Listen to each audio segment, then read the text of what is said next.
Welcome back. Today, I'm really excited to have two guests. We have Aaron from Houdini Swap and Octave from Jumper. This week, we announced the integration of Houdini with Jumper. We wanted to dig a little bit more into that. So the two guests here today will dive in and answer some questions, and let's see where this goes. So welcome, guys. Give us a little intro about yourselves real quick. Thank you for hosting this. So I'm Octave, working for Jumper. I'm the head of product strategy at Jumper. So basically deciding on the roadmap of what to integrate within Jumper. Happy to dive more into what is Jumper later and also why we have integrated Houdini, and letting the mic to Aaron now. Yeah, thanks. Awesome to be here. Great to have, great to be joined by great guests. My name's Aaron. I'm the Chief Revenue Officer at Houdini. Been here for over 4 years. Canadian boy, born and raised. Started my career on Bay Street, which is kind of the less exciting version of Wall Street in New York. But I have a TradFi background and kind of made my way into crypto about 10 years ago. But pleased to be joined by Octave, and appreciate you guys doing this. Awesome. So let's get started here. Octave, this week we did announce that the integration of Jumper with the Houdini platform. And for those people that don't know about Jumper, could you set the scene for us? What is it and why does this integration matter? Okay, yeah. So first, 2 words on Jumper. Jumper is an on-chain app to move and manage your assets. What it means is you can do swaps, same chain or cross-chain, bring any tokens from any chain to any other token and any other chain in the most seamless way possible. And also a place where you can actually see your whole portfolio holdings on chain and also take actions on it. Historically, Jumper has been super focused on improving the execution efficiency or the speed at which we are doing all the trades on our platforms to be sure that users love it. And we brought a new dimension to that by introducing Houdini, because we didn't have privacy at all on the app before. And that's the first integration we are doing in this way. So in simple words, it's we are bringing a whole new dimension to Jumper by allowing our users to actually trade without being seen on chain, which is a pretty strong value proposition. Yeah, I think we definitely agree with that proposition. From your standpoint, Aaron, this was a big integration, an important one, and excited about it from Houdini. Give us a little color from your side. Yeah, Jumper's been around for a while. They're a tier 1 platform. They practically run crypto distribution between their front end, which is Jumper, and then their back end, which is LeFi. So we were thrilled to have this integration go live. We've been working on this for months, and so to see it all come together and to really go live this week was an incredible milestone, not only for Jumper to offer an entirely new product offering, which is this idea of compliant anonymous transactions in a non-custodial fashion, but also for Houdini, just from a brand and validation and privacy, narrative segmentation standpoint. It was really, really important for us. I mean, just another step in us taking us to the masses. We really envision a future where, privacy is made accessible for all users in DeFi and crypto altogether. So, Jumper taking a chance on us, obviously speaks volumes to them, but I think it also speaks volumes to the product and the solution that we've created over the past, call it 5 years. So super thrilled. And so now to you, Aaron, on this. This distribution through Jumper definitely changes the volume and user profile that can use Houdini Swap. How do you see that evolving? Yeah, it's a really good question. I mean, we were really, really excited by the data that came through from our Solflare integration. Within the first month, we were capturing about 14% of their wallet share. So we were excited to leverage that and bring that to Jumper. It's still, extremely early days, so we'll have to monitor that and track the flows through the API. But I mean, these guys are, household names in crypto. They're doing over $1 billion a month on their front end. So, fingers crossed, we see, something to the degree of the Sol uptick. But I really do have to give kudos to Octave. The way that he has developed and shipped this privacy feature is extremely intuitive. I think that's one of the most fundamental parts of Houdini Swap is not having users to jump through hoops to achieve the end goal of privacy. And so the way that they've enabled it, shipping it directly on their front end, it's just the core functionality, the user experience is incredible. I think maybe just the way to think about this, from just like a 30,000 foot perspective is, Jumper is a consumer facing application, right? So maybe the analogy is their Uber, right? And all of their current transactional rails or their execution layer, essentially the native platform over the past 5 years has been an UberX experience, right? It's for the everyday user, the everyday rider. It's low cost, fast execution. What they've now shipped with Houdini is I think you see where I'm going with this, is Uber Black, right? Where you have more of that premium experience.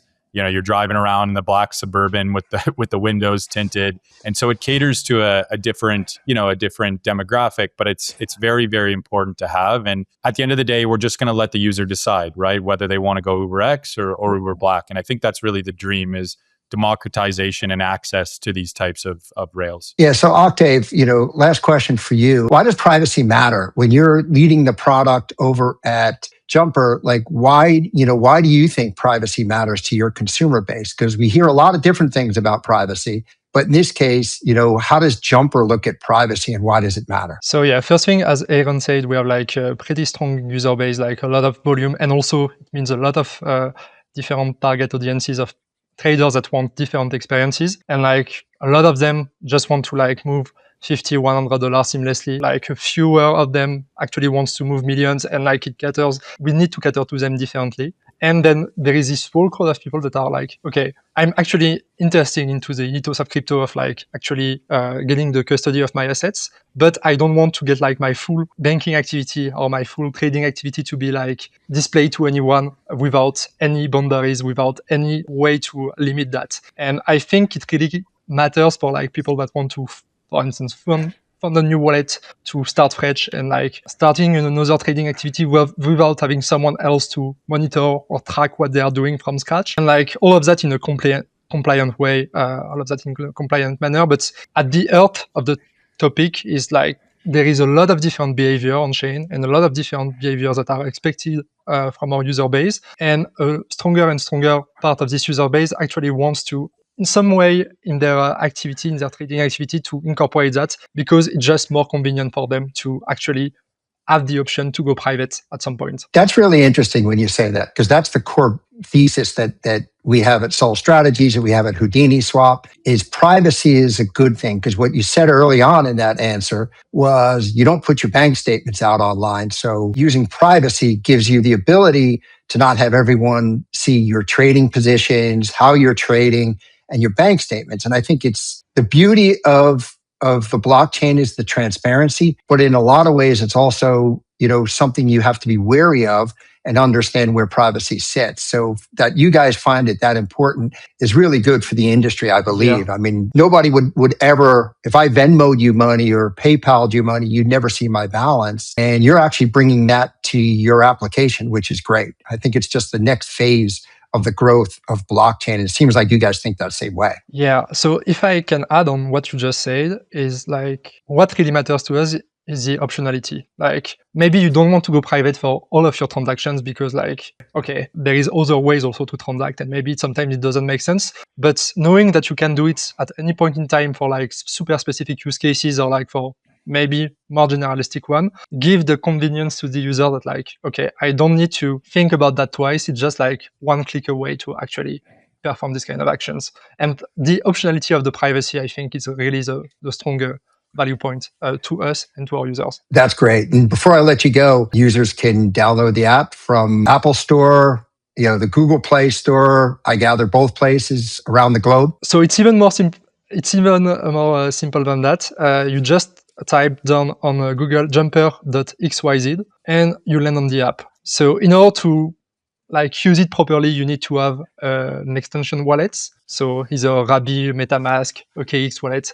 I'm setting many, so just to be, I'm not affiliated to anyone, by the way. And you can also access it on mobile, but we are not an app today. It's just like a pure desktop access or internet access on mobile. The front is open to anyone. It's one click away, so just type that in and you're in. Awesome. Well, thank you for the time today. Appreciate it. We'll let you go and have a great rest of your day. Thank you for having me, Steve and Aaron. And like, yeah, I guess we'll keep in touch for the evolution of this product and this integration. Thank you so much, Octave. So Aaron, In the last month, we've announced 6 weeks or so, we announced the acquisition of Soul Strategies of Houdini Swap. I mean, we're super excited to have you guys on board. It's such a great team. Give me a little bit and let everybody know more about what Houdini Swap does, and how you got started with Houdini Swap. Yeah, absolutely. Over the moon excited. I think it's a massive stamp of validation. And, you guys have said it yourselves, just pouring gasoline on an existing fire is just remarkable. But yeah, I think,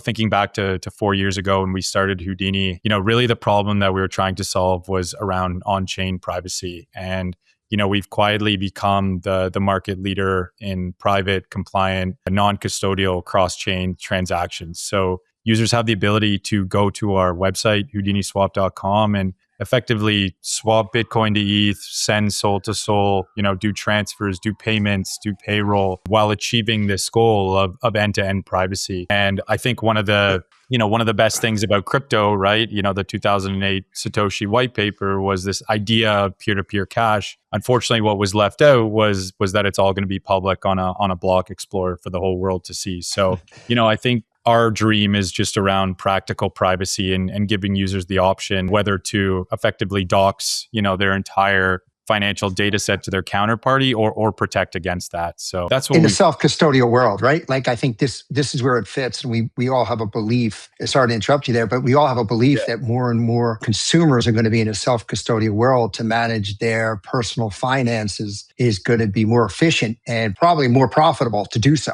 And to have that privacy to do that, that's what we saw. And that's what we think is just a huge uptick and opportunity for the business as well. Yeah, absolutely. And it's really interesting, the response you get around privacy, depending on who you're speaking with, right? When we speak to the institutions and they look at us as a startup that's really built a $1 billion volume business around, private transactions, they kind of are like, oh my goodness, this is absolute table stakes to any transaction that we would ever, engage with, or any provider we would ever interact with for treasury management, for payroll, for vendor payments, like you name it, right? Just large scale execution on trading. But then when you speak to retail, right, or a consumer offering, it's a much different response. It's, why do I need this? Or, what's the value? And so it's just, I think when we were building this, the whole idea was that if crypto is to become this global digital payment system, then privacy just so obviously needed to exist. And, I think Houdini Swap is just the perfect example of product market fit. And that's how we've been able to grow and scale so much over these past few years. Yeah. So on the retail side, it's one of those products that consumers don't really know they need until they actually sit down and think about it a little bit, right? They need to be educated in a way that they understand how the blockchain actually works. Because look, it's a complicated concept, that the blockchain isn't a simple concept. And, it's incumbent on us to kind of get the messaging out and teach people why, the Houdini product and how we execute actually matters. Because it's one of those things, sometimes you come across in life, there's things you see and you're like, do I really need that? And I think at the end of the day, as Octave said, is that there's definitely times where you should be more conscious of the privacy aspect, because it's not nefarious. It's actually protecting yourself and protecting your balances and positions. And you guys have built this business now over 3 or 4 years, and it continues to grow. And just recently you started adding B2B partners, and that just seems to be a great opportunity for the business itself. Yeah, I mean, just to give an example, like, for on the case for privacy, right? If you and I go out for dinner, I owe you $1,000. As if I transact on traditional crypto rails, that transaction is broadcasted publicly to a block explorer for anyone to see. And we're friends, but at the end of the day, you could stitch that transaction back together and see, my crypto net worth. You could see every wallet I've funded that wallet that I sent it to you from into perpetuity. You can see where all my trades are being placed. You can see where my yield strategies are being farmed. You just at the point of transaction, you are encumbered with all this financial data. And the way that I explain it to just, friends and family is, everyone's so accustomed to these large language models now that it's like, every time you transact publicly in crypto, you're effectively feeding this giga LLM but it's you're feeding it with the most important type of data, which is financial transactions. And so, it's very scary to envision a world where all that data is being harnessed and potentially used against us just by way of transacting via crypto rails. So I don't think that that's a common understanding in crypto. And I think your point earlier about you only kind of realize it once it impacts you, I think that just speaks to the nascency of the industry and us being and the emerging. opportunity.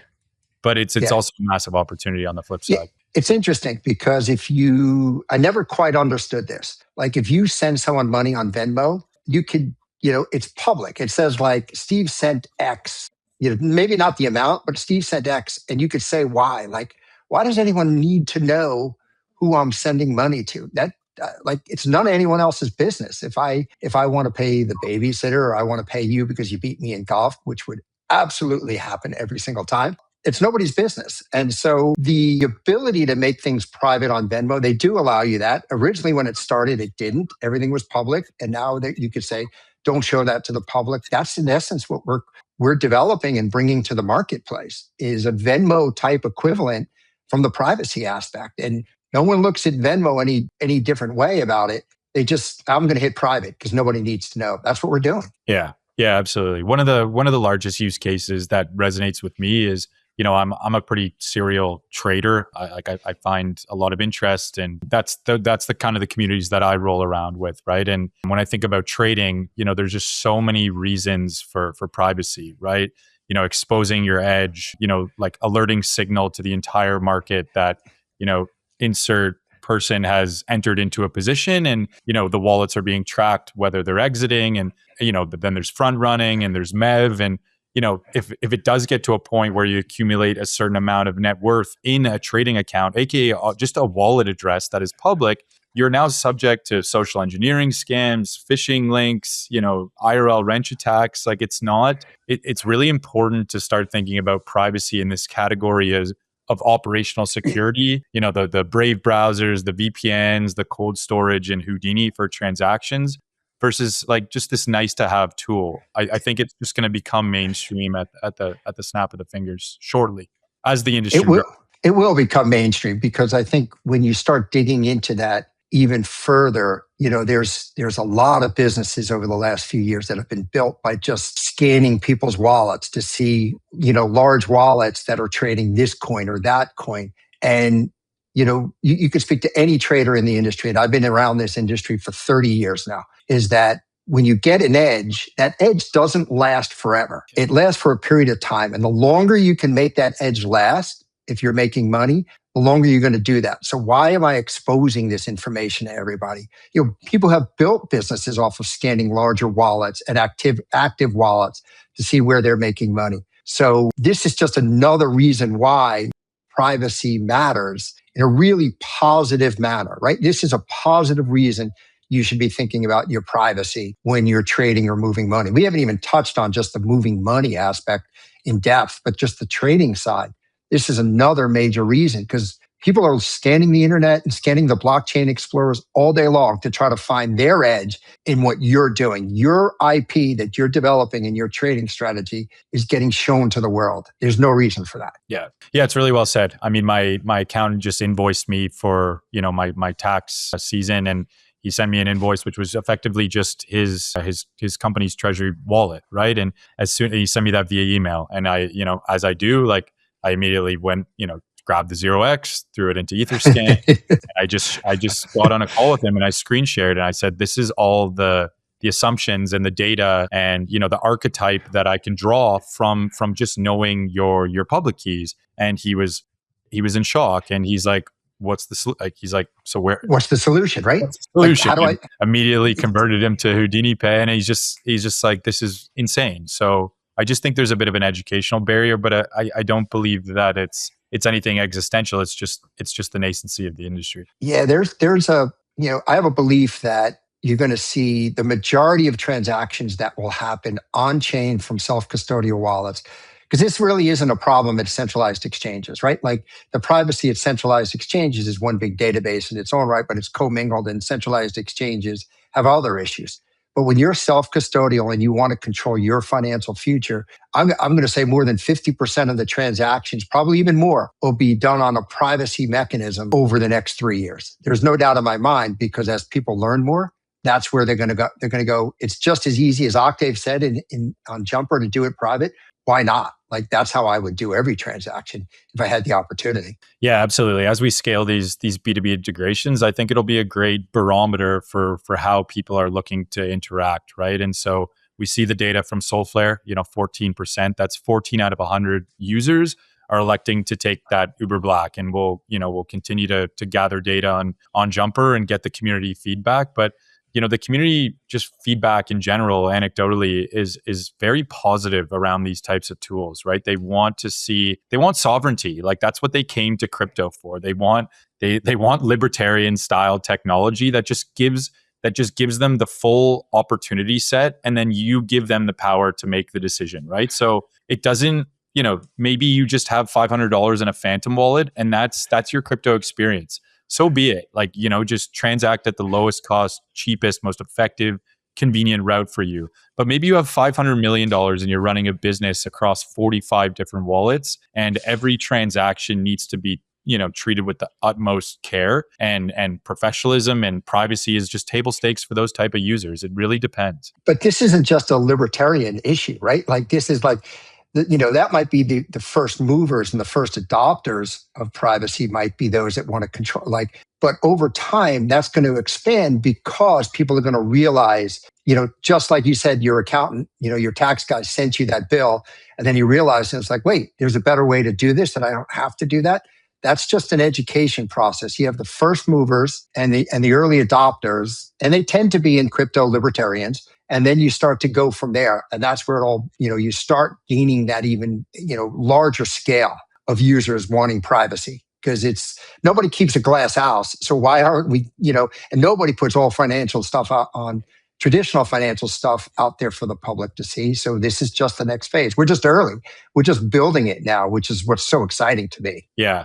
I think one thing that you mentioned that was really important to touch on is this idea of kind of what the current options are for people that are seeking privacy, right? And so on one side of the spectrum, you mentioned Coinbase and the centralized exchanges. You get privacy inherently through giving up custody. Okay, so me depositing to my Coinbase account, I obtain privacy in return, but I onboard a whole host of other risks, which are things like, my data getting leaked, or limited token availability, or limited DeFi availability, or, like we also built this time around FTX, where there was a ton of mistrust around centralized exchanges in general. So the centralized custodied privacy approach was not a solution for us. On the other side of the spectrum, you had things which was like the fully decentralized Tornado Cashes, mixers, coin joins, which, while were incredible technology, mixing technology, and effectively, Aaron puts his 1 ETH into a basket of 1,000, he puts his 1 ETH, 1 marble into a basket of 1,000 marbles. Steve shakes them all up and he pulls out his 1 ETH, his 1 marble, it's fungible. And yes, it's mixed and it's private and it's still fungible for 1 ETH. But unfortunately, it could have touched, a Bybit exploiter's marble or a Lazarus Group's marble. And so while you get the on-chain decentralized, non-custodial privacy, again, you onboard a whole host of other risks, which is compliance, right? And not being and interacting with a smart contract that can be leveraged for nefarious activity. And so that's why we had this gap in between of the centralized Coinbase, the decentralized Tornado, and we tried to build something that took a bit of the brilliance from the two and package it into a solution that users could just so intuitively leverage, but also just having all the benefits of being non-custodial, being compliant, supporting any asset on any chain. So you don't have to, get privacy for Solana at this website, or privacy for Base. Brings it all together. Or, shielded asset, or jump through a million hoops to enter into dark pools so that nobody can even understand what's actually happening. So we've taken the best of breed and shipped it to users through Houdini. Yeah, we could probably build so many more analogies to the TradFi market on this. You brought up dark pools, and traditional traders went to dark pools many years ago to trade rather than the lit market because they were like, I don't want anyone to see my order flow, another area of privacy. And so we've taken all these things, and you guys have done an amazing job at Houdini to do that, to bring all these traditional concepts and brought it into crypto. And I mean, I couldn't be more excited about what I see the next 2 to 3 years on this business, because I just think that it has this opportunity for, growth that could be exponentially larger in a few years from now, without giving out numbers that anyone will hold me to. But it's just exponentially larger, and it's just such a good addition, to the Sol family, to our culture. Having you guys here, the Houdini team here, the culture is a great fit. It's been a great first month or so working with you guys. Super excited about the future. We've got a great roadmap. It's just the upside is just there, and I couldn't be more. I've done a lot of transactions over my 30 years in financial services, and this is one of at the top of the list for me to get me excited about what we accomplished. And I know you guys think, you guys just work hard and get stuff done. So we're excited. Yeah. Feelings 100% mutual. We have so much, it's really just this tip of the iceberg moment for us. We're doing a couple $2 billion in volume per year. We think we could start shipping that per week, and things like Jumper and Solflare. And, we have a lot of tier 1 integrations in the pipeline. So we're excited just to bring this to the masses. And again, at the end of the day, we're just trying to let the user decide, right? And give them the tools to choose however they want to transact, and just give them the education to make the right informed decision. That's the dream. But I think, secretly, we do know that financial systems cannot scale without privacy. I think it's very obvious to us. And, it's these things kind of just, they take this inflection point, and we're hoping that that's, what this is with Sol Strategies, right? I think same thing could be said about any disruptive company in a nascent industry, right? You look at Uber, I'm sure that was extremely taboo to get into a stranger's, like a no KYC stranger's vehicle 10 years ago, right? Or Airbnb, get in a stranger's home, or Polymarket, right? Crypto plus prediction markets, very taboo, type of industries until they're not, right? And just until they're not. And it just becomes deeply entrenched into everyday society. And I think that's the Houdini path. We love it. So appreciate the time today. This is always great talking with you and throwing out ideas, talking about privacy. We're all in agreement. It's the next great wave of blockchain and adoption. So thanks for the time today. Appreciate you spending some time with me. Thanks, Steve. Appreciate it.